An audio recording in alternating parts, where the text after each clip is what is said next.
तो इस मूवी में हमें पुराना जमाना दिखाया गया है जब इंसान केव्स में रहा करते थे, यानी 20,000 साल पहले का टाइम। इस मूवी में उसी जमाने में रहने वाले एक ट्राइब का जिक्र है। इस ट्राइब का लीडर बहुत ज्यादा स्ट्रॉन्ग और ब्रेव था। उसका एक 18 साल का बेटा भी था।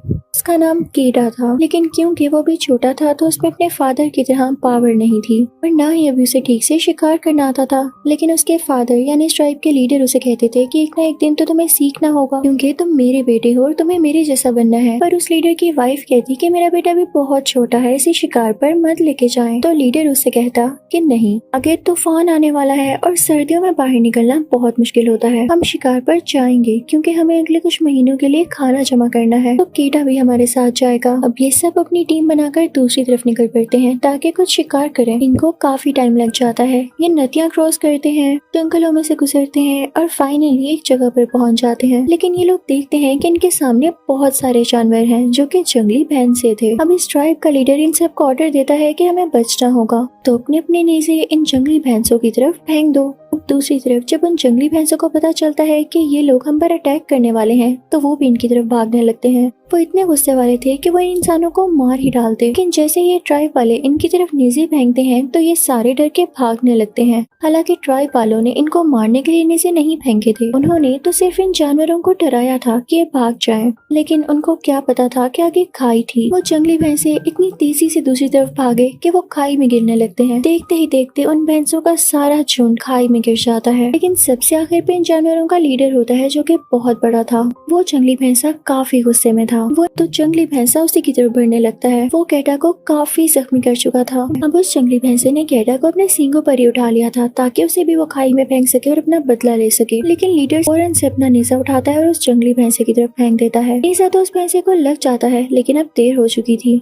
केडा नीचे गिर चुका था। वो खाई बहुत ही गहरी थी। अब सीन यहीं पर कट हो जाता है और हम कुछ दिन पहले का टाइम देखते हैं जहाँ पर ये लोग शिकार पर जाने की भी तैयारी कर रहे थे। तो ट्राइब का लीडर सब कबीले वालों से कहता है कि चलो मेरे लिए औजार बनाकर दिखाओ, कुछ ऐसे वेपन्स बनाओ जिनसे हमारा शिकार आसानी से हो सके। अब सब अपने अपने वेपन्स यानी औजार बनाने लगते हैं। केडा भी अपना औजार बनाकर अपने फादर यानी उस ट्राइब के लीडर को दिखाता है। लीडर कहता है, वाह, मेरे बेटे ने तो बहुत अच्छा वेपन बनाया। लीडर को एक और लड़के का बनाया गया वेपन पसंद आता है, तो वो बाकी कबीले वालों से कहता है कि हमें इन दोनों की पावर को और चेक करना होगा। वो अपने कबीले वालों से कहता है कि आप इन दोनों को मारें, इनकी स्ट्रेंथ चेक करें। खुद वो लीडर दूसरी तरफ मुंह कर लेता है क्योंकि उसके बेटे को बीमार पड़ रही थी, लेकिन उसके लिए ऐसा करना जरूरी भी था ताकि वो अपने बेटे की पावर चेक कर सकता। अब जब वो लोग मारना बंद करते हैं तो वो लीडर अपने बेटे के पास जाता है और उसे प्यार करता है। उससे कहता है कि इस फेज में भी तुम पास हुए, तुमने बहुत अच्छा किया, मैं तुमसे खुश हूँ और जल्दी तुम बाकी चीजें भी सीख जाओगे। वो अपने बेटे से कहता है कि तुम्हें शिकार पर भी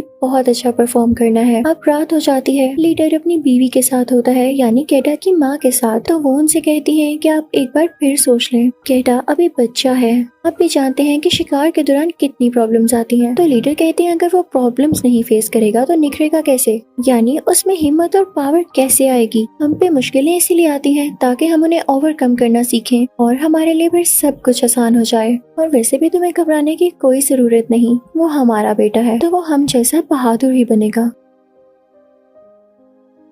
तो लीडर की वाइफ उनसे कहती है कि ठीक है, मुझे आप दोनों पर भरोसा है। और फिर अब वो दिन आ जाता है जब इन लोगों ने शिकार पर निकलना था। ये लीडर अपने लोगों की टीम बनाकर शिकार के लिए निकल पड़ते हैं। रास्ते में जाते जाते एक स्टोन स्ट्रक्चर दिखाई देता है जो कि इनके बाप दादा ने बना रखा था ताकि इनको सही डायरेक्शन का पता चल सके। उस जमाने में लोग इस तरह की चीजें बनाकर या सितारे देखकर डायरेक्शन का पता लगाया करते थे। अब ये लोग चल रहे होते हैं कि सामने से इन्हें एक और कबीला आता हुआ दिखाई देता है। उनको पता चलता है कि वो भी शिकार पर आया है। अब ये सब एक साथ मिल जाते हैं। अब आगे चलकर इन्हें एक जंगली पिग मिलता है। कबीले का लीडर अपने बेटे केडा से कहता है कि इसको मारो, इसका शिकार करो। लेकिन केडा ने आज तक किसी जानवर को कुछ नहीं किया था तो उसका दिल नहीं चाहता उसे मारने का। और लीडर कहता है कि अगर ऐसे ही चलता रहा तो तुम कभी भी मेरे बाद इस ट्राइब के लीडर नहीं बन पाओगे, फिर तुम्हारी जगह मुझे किसी और को लीडर बनाना होगा। अब रात को एक जगह पहुंचकर ये लोग आग जला लेते हैं और उसके इर्द गिर्द बैठ जाते हैं। अभी इन्हें किसी जानवर की आवाज आती है। लीडर इन सबसे खामोश रहने को कहता है। अचानक से एक छुपा हुआ शेर बाहर आता है। वो वहाँ से कैडा के दोस्त को झपट कर अपने साथ ले गया था और ये सीन कैडा से बर्दाश्त नहीं होता। वो काफी डर जाता है। अब ये सब लोग उस लड़के की याद में कुछ पत्थर रखते हैं और आगे के लिए निकल जाते हैं। अब सारा दिन ये लोग मेहनत करते हैं और रात भी यहीं पर हो जाती है। आज ये सब लोग एक गार में रुके थे। अब कबीले का लीडर और उसका बेटा कैडा कार से बाहर आते हैं तो लीडर उसको उन दोनों के हाथ पर बनाए गए डिजाइन आसमान से मैच करने को कहता है, जो कि उनको रास्ता ढूंढने में मदद कर सकते थे। और फिर वो उसे अपने साथ ले जाता है और अच्छी अच्छी बातें समझाने लगता है। वो कुछ भेड़ियों को देखते हैं, लेकिन उनमें से एक भेड़िया था जो कि लहदा खड़ा हुआ था और वही उनका लीडर था। तो लीडर अपने बेटे कैडा से कहता है कि देखो ये सबसे लहदा है, तभी तो लीडर है। वो लीडर बहुत रोने लगता है क्योंकि उसे ये लग रहा होता है कि इतनी सख्त चोट लगने के बाद उसका बेटा जिंदा नहीं बचा होगा। वो उधर ही बैठा रहता है और अपने बेटे को आवाजें देता रहता है, लेकिन उसका बेटा उसे कोई जवाब नहीं दे रहा होता। इसी तरह रात हो जाती है। उसके कबीले वाले भी वहाँ पर होते हैं। वो सारी रात अपने बेटे को पुकारता है, उसे आवाजें देता है, लेकिन कोई फायदा नहीं होता। सब लोग समझते हैं कि कैडा मर चुका है। वो लोग उसकी मेमोरी में भी वहाँ पर पत्थर रख देते हैं, जैसा कि वो किसी के मरने के बाद करते थे। अब अगली सुबह हम देखते हैं कि कैडा के पास कुछ परिंदे आकर उसे नोचने लगते हैं, लेकिन तभी कैडा को होश आ जाती है और वो उठकर बैठ जाता है। वो काफी डर जाता है और अपने कबीले वालों को और अपने फादर को बुलाने लगता है, लेकिन वहाँ पर कोई भी नहीं होता क्योंकि सारे वहाँ से जा चुके थे। अब वो खुद ही आहिस्ता आहिस्ता नीचे उतरने की कोशिश करता है, लेकिन वो पहाड़ ऐसा नहीं था कि उससे नीचे उतरा जा सके। फिर अचानक से वहाँ एक मिरेकल होता है और बारिश शुरू हो जाती है। जिस खाई में वो जाने वाला था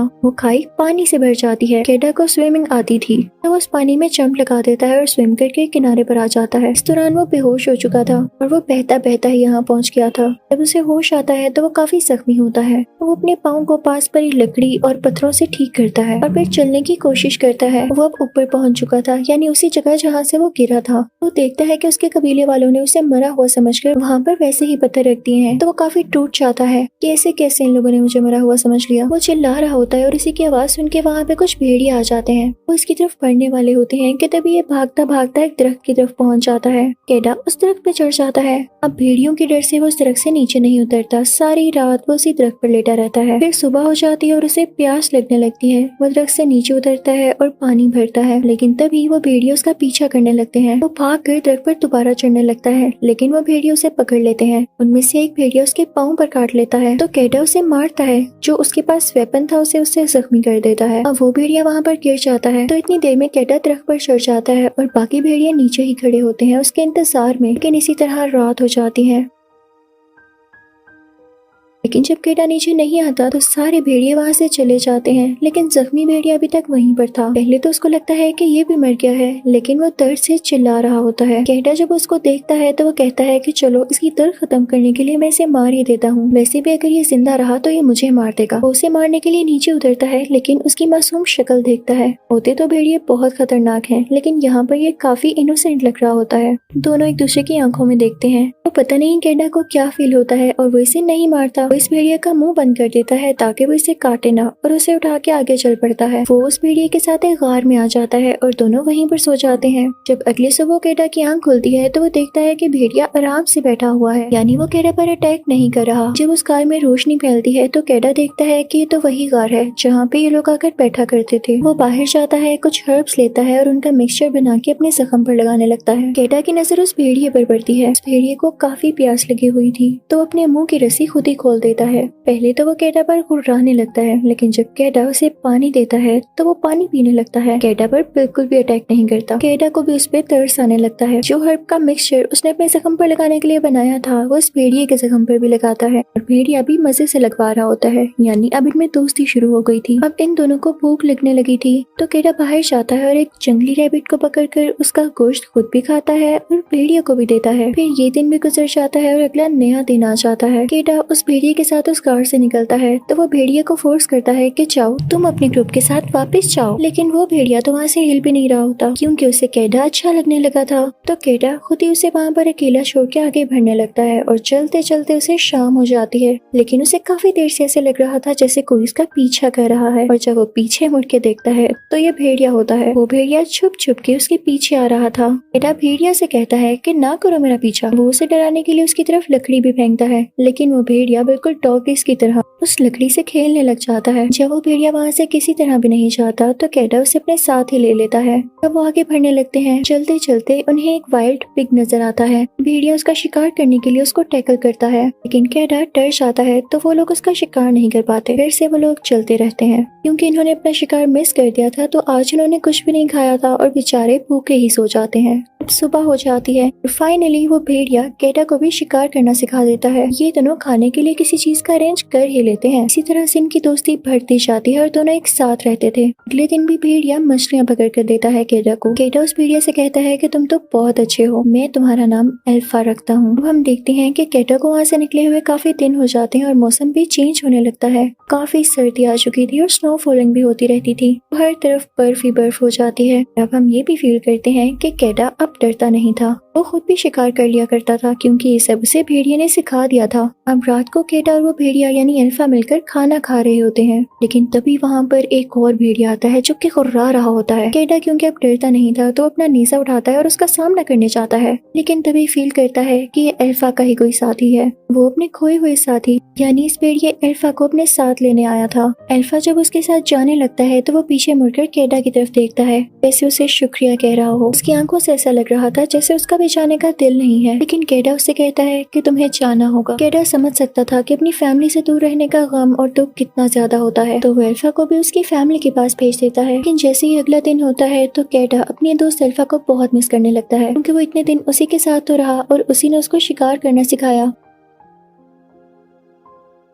वो बहुत अकेला फील करने लगता है। रात हो जाने पर जब वो सोता है तो उसे ख्वाब में अपने फादर और मदर आते हैं। उसके फादर उसकी माँ को बता रहे होते हैं कि हमारा बेटा अब नहीं रहा, और उसकी माँ पूरी तरह से टूट जाती है। कैडा डर कर उठ जाता है और वो कहता है कि मैं ऐसा नहीं होने दूंगा, मैं अपनी माँ को इस दुख में नहीं देख सकता और जब तक मुझ में हिम्मत है मैं आगे बढ़ूंगा और अपने घर पहुँचूंगा। कैडा चलने लगता है। सामने ही उसे भेड़ियों का झुंड नजर आता है। अल्फा की काफी याद आ रही थी तो वो उसे बुलाने के लिए फौरन से भागने लगता है, लेकिन वो कोई जमा हुआ लेक था। उसके ऊपर से बर्फ टूट जाती है और कैडा उसके अंदर गिर जाता है। पानी बहुत ज्यादा ठंडा होने की वजह से कैडा जमने लगा था, उससे स्विम भी नहीं किया जा रहा था। तभी वहाँ पर अल्फा आता है और उसे बचाने की कोशिश करता है। नीचे से कैडा भी अपना खंजर यानी नाइफ निकालता है और सक्सेसफुली वो नीचे से बर्फ को तोड़कर ऊपर आ जाता है और अल्फा उसे खींचता है। अल्फा उसे बचाकर काफी खुश था। अब वो दोनों एक साथ आग के पास बैठ जाते हैं और रात को रेस्ट करते हैं। अगली सुबह जब कैडा बेटर फील करता है तो वो दोबारा से चलने के लिए निकल पड़ता है। रास्ते में उसे एक आदमी दिखाई देता है जो कि बैठा हुआ था। कैडा जब उसके पास जाता है तो वो आदमी बेचारा बर्फ की वजह से जम चुका था। ये बात कैडा को बहुत डिसअपॉइंट करती है क्योंकि उसे लग रहा था कि जल्द ही वो भी बर्फ में मारा जाएगा। लेकिन अल्फा भी उसकी गोद में सर रख लेता है, जैसे वो उसे कन्विंस कर रहा हो कि तुमने हिम्मत नहीं हारनी। बिल्कुल उसके साथ ही रहता है और उसकी बॉडी के साथ लग जाता है ताकि उसे गर्मी मिले। कितना क्यूट भेड़िया था ये। तो कैडा कुछ हिम्मत करता है। जो आदमी मर चुका था वो उसके घर से कुछ कपड़े लेता है और फिर वो दोनों आगे बढ़ने लगते हैं। लेकिन तभी उनके पीछे जंगली जानवर पड़ जाते हैं और वे कार में आकर छुप जाते हैं। लेकिन अल्फा वहाँ कुर्राने लगता है। का मतलब ये था कि केव में कोई जंगली और खतरनाक जानवर था। ऐसा ही होता है, वो एक ब्लैक पैंथर होता है। वो आकर उन पे हमला करने लगता है, लेकिन अल्फा फौरन से उसके सामने जाकर उससे लड़ने लगता है। अल्फा काफी जख्मी हो चुका था। कैडा के पास जो तीर कमान था यानी बो और एरो, वो उसे शेर पर शूट कर देता है, जिससे शेर जल्द ही मारा जाता है। कैडा को बहुत बुरा लग रहा होता है कि अल्फा बेचारा मेरी खातिर इतना जख्मी हो गया। उसके जख्मों को ठीक करता है और उसका शुक्रिया अदा करते हुए कहता है कि मैं और तुम हमेशा साथ रहेंगे। फिर वो दोनों दोबारा से निकल पड़ते हैं, लेकिन यहाँ पर स्नो फॉलिंग स्टार्ट हो चुकी थी और वो बेचारा भेड़िया भी काफी जख्मी था और चल नहीं पा रहा था। तो कैडा उसे भी अपनी गोद में उठा लेता है। दोनों बर्फ के इसी तूफान में चल रहे थे। दोनों को शदीद भूख लग रही थी क्योंकि इन लोगों ने खाना ही नहीं खाया था। वो दोनों वहीं सो जाते हैं। कैडा को एक और ख्वाब आता है, इसमें वो अपने पेरेंट्स को देखता है। तो वो उठ के कहता है कि नहीं, मैं हिम्मत नहीं हारने वाला, मैं जरूर अपने घर जाऊंगा। चलता रहता है और फाइनली उसका घर आ चुका था। कबीले वाले और उसके पेरेंट्स काफी उदास बैठे हुए थे। कैडा ने उस भेड़िए को अपनी गोद में ही उठाया हुआ था। लीडर ये देखते हैं कि मेरा बेटा आ चुका है तो वो फौरन उसके पास जाते हैं। वो इतने खुश थे कि मैं आपको क्या बताऊं। कैडा उनकी तरफ हाथ बढ़ाकर कहता है कि डैड, मैं वैसा बन गया जैसे आप चाहते थे। अब आपको मुझ पे फख्र है। तो लीडर अपने बेटे को अपने गले से लगा लेते हैं और कहते हैं हाँ मेरी जान, मुझे फख्र है तुम पर। उसकी माँ भी बहुत खुश होती है और उसको गले से लगा लेती है। कैटा को और एल्फा को आग के पास रखा जाता है और उनके जख्मों को ठीक किया जाता है। इनफैक्ट एल्फा एक फीमेल थी, उसके छोटे छोटे वुल्फ बेबीज भी पैदा होते हैं। कबीले वाले उन वुल्फ्स का काफी ख्याल रखते हैं। अब ये सब मिल के रह रहे थे भेड़ियों में और इन कबीले वालों में बहुत प्यार हो चुका था। तभी अब इस कबीले का लीडर बन चुका था और सब भेड़िए बड़े हो चुके थे। इसी के साथ इस अच्छी सी मूवी की एंडिंग होती है। Thank you for watching.